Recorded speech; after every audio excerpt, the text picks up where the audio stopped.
Hello and welcome to Pixel Magic Tutorials. I am your host Geekman, and today we're going to learn how to create a 3D chrome and glass kind of text effect in Photoshop. Now, a couple of assumptions I need to get out of the way right off the bat. Number one, I am using Photoshop CC 2018. So if you're using an earlier version of Photoshop, you need to make sure that you have 3D capabilities before you can follow along with this tutorial.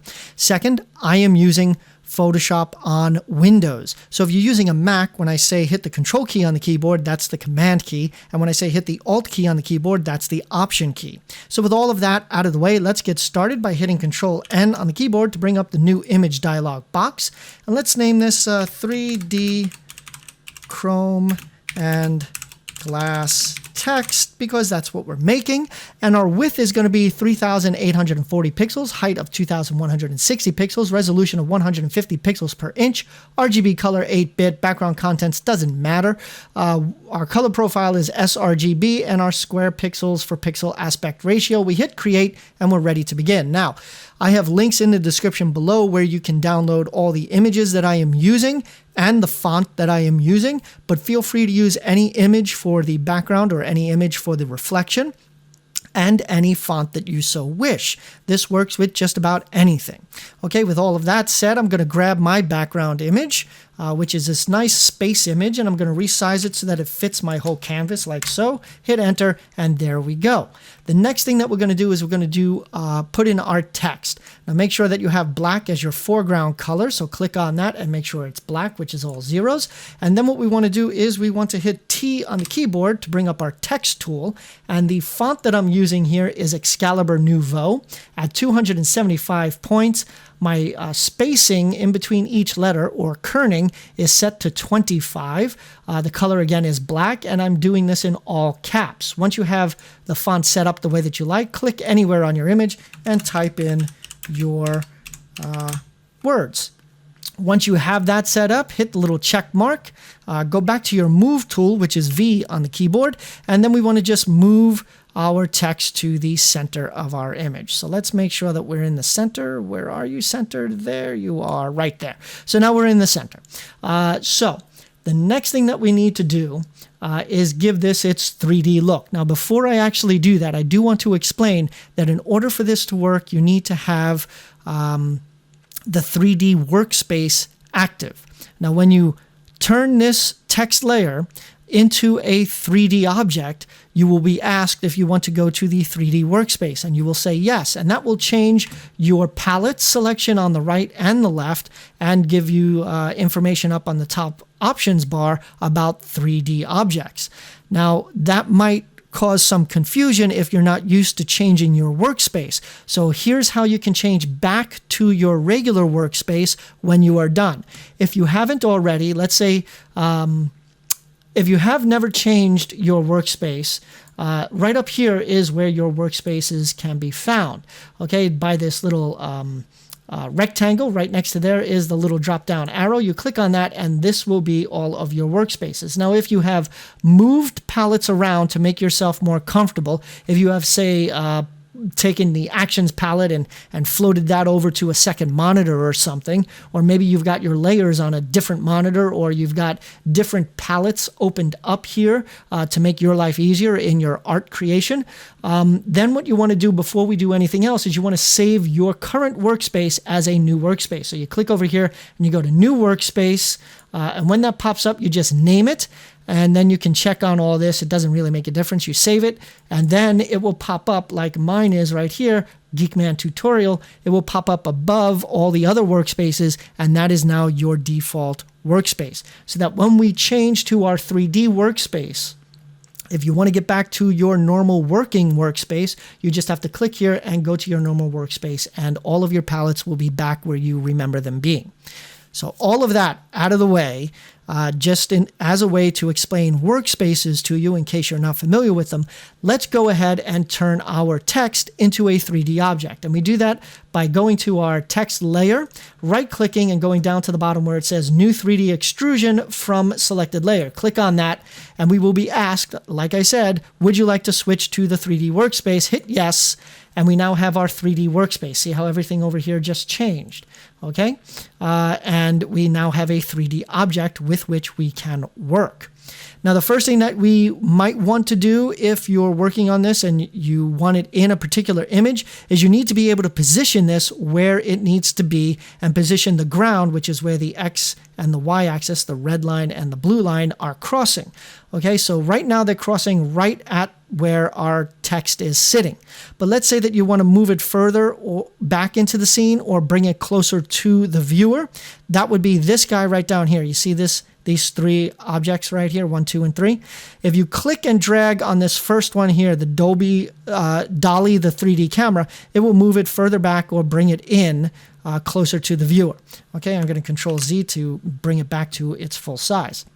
Over here, we can pan the 3D camera. So if you want to see the bottom of your object or the top of your object or the left or the right, you can do that using the moving of the camera, Control Z. And then what we have over here, the very first one is orbit the 3D camera, and that will move the 3D camera around your object so you can see more sides of it. So for example, if I wanted to see the top side of it, I could do that, or the back side of it, I could do that. I can do anything that I want here. So for this tutorial, what I'm going to do is I'm going to pretend that it's floating in space like this. Okay, you can do anything that you want, or you can just leave it flat on like it started. Whatever you want to do, it's all good. Okay, that's just how you move your 3D object, or more specifically, how you move the camera around your 3D object so that you can see different sides of it. Okay, moving back over here to our 3D palette, you can see that Pixel Magic is the object that we have. That's our text. And what we're going to do first is we're going to give this an inflated look in the front. And what we're going to do is also give it a bevel on the front so that it will look more like it's been cut out with glass in the center and with a chrome border or bevel around that glass. Okay, so what we're going to do over here under Pixel Magic is we're going to click over here under Shape Preset, click down there, and we're going to go to this guy right here, which is Inflate, and we're going to click on that. Okay, then we're going to click off, and our extrusion depth here, we are going to make that 100. Okay, so it's very short. All right, then what we want to do is go over here at the top of the properties bar. You'll see these little icons, and we want to go to this third one right here now, which is the cap icon, and we want to go there. You're going to leave sides as front. Okay, you can't choose front and back, but we just want the front. Okay, we're going to change the contour here to this guy right here, which is a cone. Okay, and then what we're going to do is we're going to change our width here to 30, like so. All right, and then hit enter so that changes. And then the angle we're going to leave at 90, and our strength we're going to bring that all the way down to just 0. Okay, and you can see that now it looks like we have a bevel and then a sunken in or recessed portion of our 3D text. And stuff already looks pretty cool, I think. But we're going to go even further and make this look like chrome and glass. So the next thing that we need to do is we need to get to our front and back inflation materials. So right here, Pixel Magic Front Inflation, we're going to click on that.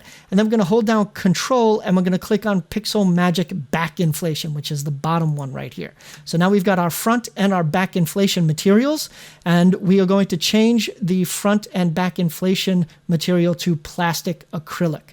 Okay, and you do that by going up here to this little ball, click on the little arrow, and we're going to go scroll down until you see this little semi-transparent blue ball. And that is our plastic acrylic blue. We're going to click on that, and we are now done with the center of our image.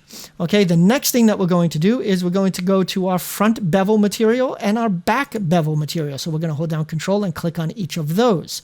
Okay, and you can see that it's highlight in black here. Okay, and what we're going to do for that is we're going to change that. Actually, before we do this, let me back up. We're going to go to our extrusion material here. Okay, our extrusion material first, we're going to click on that, and then we're going to go up to the ball, and we are going to go to this guy right here, which is our metal silver brushed. Okay, we're going to click on that once. Then we're going to go over here to diffuse, and we're going to click on this little icon next to diffuse, and we're going to go to material brushed metal 1 bump. Okay, we're going to click on that. And then what we're going to do is we're going to change a couple of these sliders. Okay, our shine, we're going to make that 90%. So let's go up to 90% like so. Our reflection, we're going to make that 80%. So we're going to make this 80%. Okay. Our roughness, we're going to leave that at 0. Our bump, we're going to bring that down to 0. Our opacity, we are going to leave that at 100. And our refraction, we're going to leave at 1.35. Okay, and you can see that we've got this nice kind of metalish look to our to the sides or the extruded part of our text.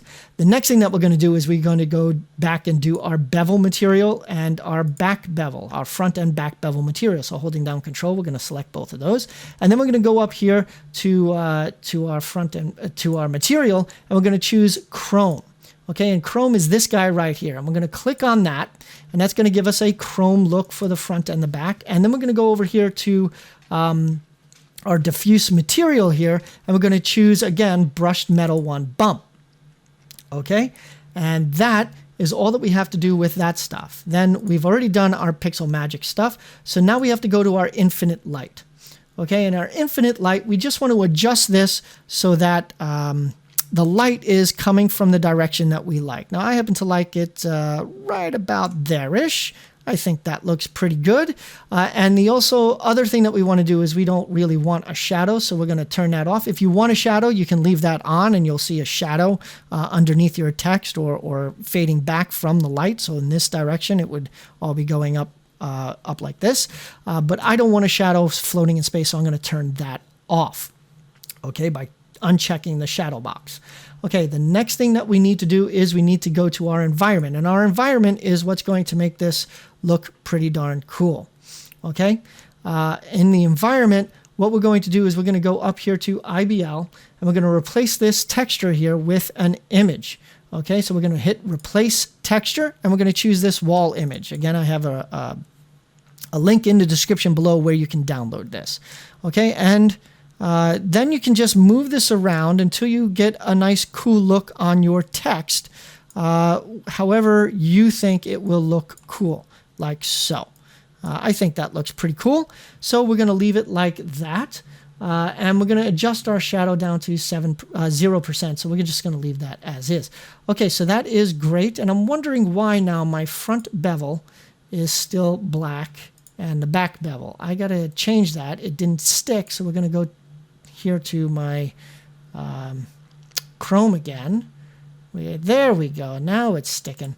All right, and then we got to make sure that both of them are selected. That was my mistake. Make sure that they're both selected, and we are at 80%, 90%, 0, 0. Okay, so everything else stuck except for bump. We're going to make that 0, like so. And there we go. That, I think, takes care of everything there. So as you can see, we now have this nice cool look. Let's go back to environment, and we can just move this around a little bit, like so. That looks pretty good. And then go back to current view. And if we want to see what this might look like, we can just click off here to our marquee tool. And as you can see, this looks pretty cool floating in space. Now, the last thing that you need to do in order to make this a real 3D object is we need to render this. Okay, now before we render, I'm going to go back to my 3D view by going back to my move tool like so, and I'm going to push this in so that it looks a little bit bigger on the image like so. Okay, because I want that like so, and I'm going to move it over here like that, and maybe make it like this. There we go. That looks pretty good, like that. There we go. That looks pretty good, so I'm going to leave it like that. And the last thing that we need to do is we need to render this. So we're going to hit this render right here. But before I do, I'm going to click off so that we can see the full thing. And we're going to hit render. And this could take a while. So it depends on the speed of your machine. It might take me, let's say, about 15 minutes or so. So instead of sitting here watching this happen, I am going to cut away, and we'll be right back as soon as it's done. And as you can see, we have our finished text. And this looks like a 3D chrome and glass text effect. All done in Photoshop using just the 3D tools that you can find in Photoshop. So I hope that you enjoyed this tutorial. If you did, please give me a thumbs up, leave me a comment, and subscribe. I do new tutorials every Tuesday. And once again, this is Geekman signing off for Pixel Magic Tutorials.